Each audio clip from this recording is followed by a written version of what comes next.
कर्नाटक की राजनीति में इस समय जबरदस्त उथल पुथल है। कांग्रेस के भीतर गुटबाजी का भयंकर खेल चल रहा है, जो अब और बेहिचक हो गया है। जहां सीएम सिद्धारमैया और deputy CM DK Shivakumar अपने अपने विधायकों को तोड़ने जोड़ने की रस्साकशी में लगे हैं। दावे किए जा रहे हैं कि करोड़ों रुपए, फ्लैट, महंगी कारों का लालच दिया जा रहा है। 2.5 साल के फॉर्मूले की आड़ में सत्ता का यह खेल अब जनता की नजरों के सामने एक्सपोज हो रहा है और बीजेपी विपक्ष की भूमिका में बस सही समय का इंतजार कर रही है। कांग्रेस में मुलाकातों का दौर, सीक्रेट मीटिंग और नेताओं के हाव भाव अब सवालों के घेरे में है, जिसे लेकर बीजेपी नेताओं के आरोपों ने इस आग को और भड़का दिया है। एचडी कुमारस्वामी की भविष्यवाणी इस राजनीतिक तूफान की गूंज बनकर उभर रही है, जबकि केंद्र में ऑपरेशन लोटस नहीं, ऑपरेशन कांग्रेस ही है और कर्नाटक कांग्रेस सरकार की दीवारें दरकने लगी है। प्रदेश में नए खेले की संभावना जताई जा रही है और ये राहुल गांधी की एक और करारी हार की तस्वीर दिखा रही है। नमस्कार, कैपिटल टीवी में आपका स्वागत है। मैं हूं नवेंदु। आज आपको बताएंगे कैसे एक और राज्य में भगवा लहरा सकता है और जीती हुई बाजी कांग्रेस फिर से हार सकती है, जिसके जिम्मेदार कांग्रेस के शहजादे राहुल गांधी होंगे। कर्नाटक में कुछ बड़ा होने वाला है। डीके शिव कुमार करेंगे बड़ा खेला। राहुल की फिर होगी सरेआम किरकिरी। कांग्रेस के भीतर सीक्रेट ऑपरेशन। कर्नाटक में क्या लहराएगा भगवा? कर्नाटक की सियासत एक बार फिर गर्मा गई है। प्रदेश में सत्ताधारी कांग्रेस सरकार के भीतर ही कथित तौर पर हॉर्स ट्रेडिंग के आरोप लग रहे हैं। बीजेपी नेता चालवाड़ी नारायण स्वामी के विस्फोटक आरोपों ने माहौल को और गर्मा दिया है। चालवाड़ी का दावा है कि विधायकों को साधने के लिए 50 करोड़ रुपए, एक फ्लैट और महंगी महंगी कार के ऑफर दिए जा रहे हैं। आरोप यह भी है कि ये सौदे विपक्ष के नहीं, बल्कि कांग्रेस के भीतर अंदरूनी गुटों के बीच ही चल रहे हैं, जबकि दूसरी ओर कांग्रेस इसे बकवास बता रही है। इसी बीच केंद्रीय मंत्री और जेडीएस सुप्रीमो एचडी कुमारस्वामी ने कहा कि अगले 5-6 महीनों में कर्नाटक की राजनीति में बड़े उलटफेर देखने को मिल सकेंगे। उन्होंने भविष्यवाणी की, प्रदेश में हो रहे मौजूदा राजनीतिक घटनाक्रम पर नजर डालें तो आने वाले दिनों में ऐसे घटनाक्रम देखने को मिलेंगे जिनकी किसी ने उम्मीद नहीं की होगी।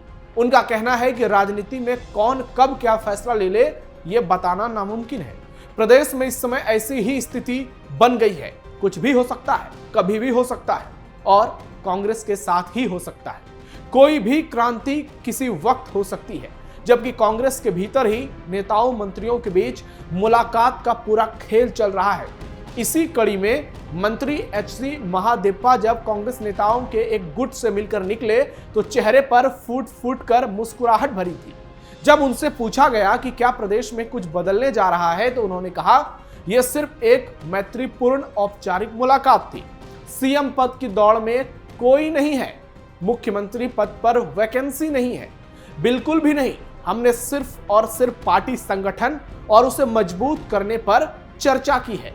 वहीं विधान परिषद में नेता प्रतिपक्ष और बीजेपी के सीनियर लीडर चालवाड़ी नारायण स्वामी का कहना है कि सत्ता की रस्साकशी अब इतनी बढ़ गई है कि कांग्रेस के दो बड़े गुट, सीएम सिद्धारमैया और deputy CM DK Shivakumar के गुट एक दूसरे के विधायकों को तोड़ने में लगे हुए हैं। उन्होंने दावा किया, पहले सूचना थी कि हर विधायक को 50 करोड़ का ऑफर दिया जा रहा है, अब सौदेबाजी बढ़कर 75 से 100 करोड़ तक पहुंच चुकी है। लेकिन कई विधायकों को 50 करोड़, एक फ्लैट और एक टोयोटा फॉर्च्यूनर कार का कॉम्बो ऑफर दिया जा रहा है, ऐसा उनका दावा है।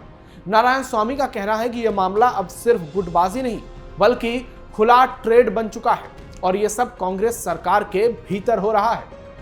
2.5 साल वाले फॉर्मूले पर भयंकर लड़ाई। ये आरोप ऐसे समय आए हैं जब मीडिया और राजनीतिक हलकों में कांग्रेस नेतृत्व परिवर्तन की चर्चा तेज है। सरकार ने अभी 2.5 साल पूरे किए हैं और माना जा रहा है कि सिद्धारमैया और डीके शिव कुमार के बीच पावर शेयरिंग फॉर्मूला जो तय हुआ था, अब वो समय आ गया है जिस पर फैसला होने की बारी है, जिसके तहत आधा कार्यकाल के बाद सीएम बदलने की संभावना जताई जा रही है। कुछ कांग्रेस नेता इसे नवंबर क्रांति तक कह रहे हैं, जिससे सियासी अटकलें और तीखी हो गई है, यानी बयानबाजी का दौर भी और तेज हो रहा है। नारायण स्वामी ने केवल गुटबाजी या विधायक खरीद फरोख्त का आरोप नहीं लगाया, बल्कि उन्होंने पार्टी हाईकमान तक को भी कटघरे में खड़ा कर दिया। उन्होंने कांग्रेस के एक बड़े नेता पर सीधा आरोप लगाया कि वो मंत्रालय की चाह रखने वालों से 200 करोड़ रुपए की मांग कर रहे हैं। यानी विधायकों को तोड़ने के लिए 50-100 नहीं, 200 करोड़ तक का ऑफर दिया जा रहा है। इसमें मंत्री पद भी शामिल है। दावा यह भी है कि ईडी केस में गिरफ्तार कांग्रेस विधायक केसी वीरेंद्र पप्पी ने कथित तौर पर एडवांस राशि दे दी थी। उन्होंने कहा वे मंत्री पद का व्यापार कर रहे हैं, इसीलिए इसकी जांच होनी चाहिए और इन्हें फौरन गिरफ्तार करना चाहिए। बीजेपी कांग्रेस में जबरदस्त वार पलटवार, कर्नाटक में कभी भी पलट सकती है बाजी। बीजेपी नेता ने सरकार पर किसानों, दलितों और आम जनता की समस्याओं को अनदेखा करने का गंभीर आरोप लगाया है। उनका कहना है कि कांग्रेस के पास 140 से ज्यादा विधायक हैं। इसी सत्ता के नशे में वो जनता से दूर हो गए। प्रदेश की जनता समय आने पर सबक सिखाएगी। हम विपक्ष में हैं, चुप नहीं बैठेंगे। दलित मुख्यमंत्री की मांग पर पूछे गए सवाल में नारायण स्वामी ने कांग्रेस के दलित नेताओं पर भी निशाना साधा, हमला बोला और कहा कांग्रेस दलितों का इस्तेमाल सिर्फ वोट बैंक के रूप में करती है। पार्टी के दलित नेताओं में हिम्मत की कमी है। कांग्रेस दलितों के लिए धीमा जहर है। उसने डॉक्टर अंबेडकर के साथ ही न्याय नहीं किया तो और दूसरे के साथ क्या करेगी। आरोपों के तेज होने के बाद कांग्रेस ने भी पलटवार किया। पार्टी ने कहा कि नारायण स्वामी के आरोप झूठे, मनगढ़ंत और सियासी ध्यान भटकाने की कोशिश से भरे हैं। बीजेपी अपनी हार से बौखलाई हुई है। केंद्र में किसी उपलब्धि के बगैर वे प्रदेश में झूठ फैलाकर माहौल बिगाड़ना चाहते हैं। ये हॉर्स ट्रेडिंग नहीं, बीजेपी की गंदी राजनीति है। अपने नेताओं पर लगे आरोपों को कांग्रेस ने पूरी तरह फर्जी बताया। बयान में कहा गया कि 200 करोड़ मांगने का आरोप पूरी तरह से बेबुनियाद, हास्यास्पद और शर्मनाक है। बीजेपी के पास कोई सबूत नहीं है। यह सिर्फ मीडिया की सुर्खियां हथियाने का प्रयास है। वहीं कुछ नेता ये कह रहे हैं कि कांग्रेस की सरकार स्थिर, मजबूत और पूरी तरह से एकजुट तो है, लेकिन खतरा बहुत बड़ा है। एक सीनियर कांग्रेस विधायक का कहना है कि सरकार को गिराने का सपना बीजेपी छोड़ दे। कर्नाटक में सरकार नहीं गिरेगी और सीएम परिवर्तन का तो कोई सवाल ही नहीं उठता। कांग्रेस कह रही है कि बीजेपी इन आरोपों के जरिए किसान कर्ज माफी की विफलता, आर्थिक सुस्ती और केंद्र सरकार से जुड़े भ्रष्टाचार मामलों से जनता का ध्यान भटकाना चाहती है। उन्होंने कहा कि विपक्ष के पास ना कोई सबूत है और ना ही किसी शिकायत का कोई आधार। अरे भाई, इतना ही सब कुछ ठीक है तो एक बार राहुल या खड़गे क्यों नहीं कह देते कि सरकार जैसी चल रही है वैसे ही चलेगी। नहीं कह रहे हैं ना, यानी सिद्धारमैया कुर्सी छोड़ने के लिए तैयार नहीं है। ना सिद्धारमैया कुर्सी छोड़ रहे हैं, ना ही दूसरी ओर डीके शिव कुमार दावेदारी और दूसरी ओर बीजेपी है। ऐसे में जब ऑपरेशन लोटस चलेगा तो क्या कांग्रेस में टूट नहीं होगी? इस सवाल का जवाब कौन देगा?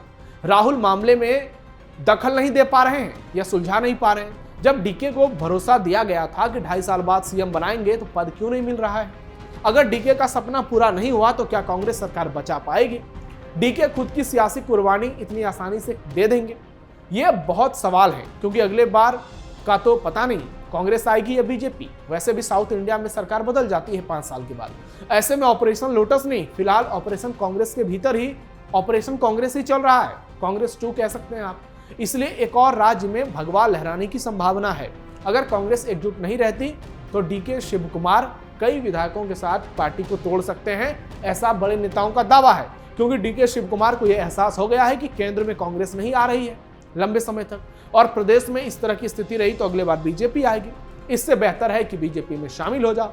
लेकिन डीके शिव कुमार कांग्रेस के भरोसेमंद है, जमीनी नेता है, उनके चेहरे के दम पर कांग्रेस की सरकार बनी है। तो क्या डीके शिव कुमार कांग्रेस छोड़ेंगे? ये तो वक्त बताएगा। लेकिन एक बात तो तय है, जिसे सत्ता में इस तरह का मोह दिया गया, इस तरह का प्रलोभन दिया गया और उसको पूरा नहीं किया गया, उसने बगावत की है। और ऐसे सैकड़ों उदाहरण हैं। ऐसे में कर्नाटक कांग्रेस का पूरा खेल अब डीके शिव कुमार पर टिका है और दूसरी ओर बीजेपी जो इस मौके की फिराक में है। कैसे कांग्रेस में एक बार अंतरकलह जो है वो खुलकर सामने आ जाए। एक बार डीके शिव कुमार इशारा करें और उसके बाद बड़ा खेला हो सकता है, क्योंकि कहा यह जा रहा है कि ज्यादातर विधायक जो हैं वो डीके शिव कुमार के पक्ष में हैं, क्योंकि राहुल गांधी और गांधी परिवार के ज्यादा करीबी सिद्धारमैया हैं, इसलिए उनको सीएम बना दिया गया। अब कांग्रेस की सरकार खतरे में है, क्योंकि 2.5 साल के बाद भी डीके शिव कुमार को जो वादे किए गए थे वो पूरे नहीं किए जा रहे हैं। ऐसे में दक्षिण भारत में कांग्रेस का एक किला ढह सकता है, इस बात की संभावना बरकरार है। आप देख लीजिए, राहुल गांधी जिस तरह से बिहार में हारे, अब बंगाल असम के चुनाव है, राहुल गांधी सीरियस नजर ही नहीं आ रहे हैं। मीडिया में इतनी खबरें चल रही हैं, इतने दावे हो रहे हैं। राहुल गांधी को आगे आना चाहिए, मामला सुलझाना चाहिए, 100वीं हार से बचना चाहिए। लेकिन राहुल गांधी की स्थिति है कि वो 96वीं हार के करीब हैं। सिर्फ एक चौका लगाएंगे तो शतक लगा देंगे। और बंगाल, असम, केरल, तमिलनाडु के चुनाव हैं, तो ऐसे में राहुल गांधी का शतक तय है और हार का शतक लगाने वाले वो विश्व के पहले खिलाड़ी बनेंगे। ऐसे में अब कांग्रेस सरकार की नैया जो है डोलने लगी है और कांग्रेस सरकार कर्नाटक में खतरे में है। आपको क्या लगता है? कमेंट बॉक्स में बताइए। हमारे इस वीडियो को लाइक कीजिए, ज्यादा से ज्यादा शेयर कीजिए और चैनल को सब्सक्राइब जरूर कीजिए। फिलहाल के लिए इतना ही, धन्यवाद।